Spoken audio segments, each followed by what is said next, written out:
Zdrava, uravnotežena prehrana je le en del priprave na trening.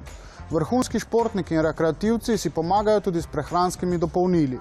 Le ti pomagajo organizmu, da se pripravi na večje napore in, kar je mogoče še bolj pomembno, pomagajo pri regeneraciji. Več o tem bo razkril slovenski borec Denis Porčič Čorčip. V bistvu zdaj tako, vsak posameznik mora pač posebej pogruntati stvari, ki jih rapa, pa se dosti pozanimati o teh, ker veliko ljudi vemo, da ima napačno mišljenje o teh praških, pa to še kar menjajo steroidi, pa z raznimi drugimi dodatki. To so v bistvu dopolnila k prehrani in tudi sama prehrana, ki jo pač športnik nujno rab.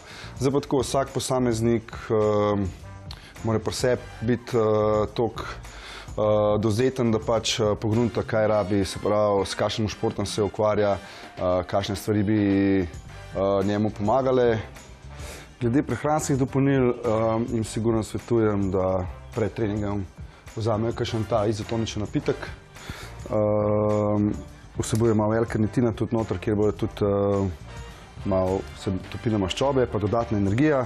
Najbolj pomembno je pa to, da bo to pomagalo pri sami hidraciji in pač s tekom se bo veliko soli izgubljalo in s tem se pač nadomestijo pač te minerali pa vitamini, ki se izgubljajo skozi tek.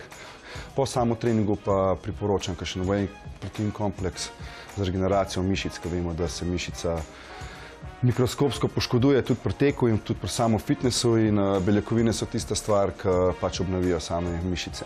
Tek tudi pri borilnih veščinah je zelo pomemben. Prav delam veliko več. Zdaj ne laufam na dolge proge. Največja proga je bila rečemo 10 km, ki je v bistvu, ali pa tam od 5 do 10, ki je v bistvu bolj ogrevanje pred samo treningom, pa pač tudi kurjenje maščob. Delam pa veliko intervalnih tekov, ki je bolj tudi simulacija borbe, pa veliko šprintov, veliko različnih šprintov. Je to šprint na 200 metrov, je to šprint 30 sekund šprinta, 30 sekund pauze in tek je zelo dobrodošel pri sami kondiciji, zelo pomemben.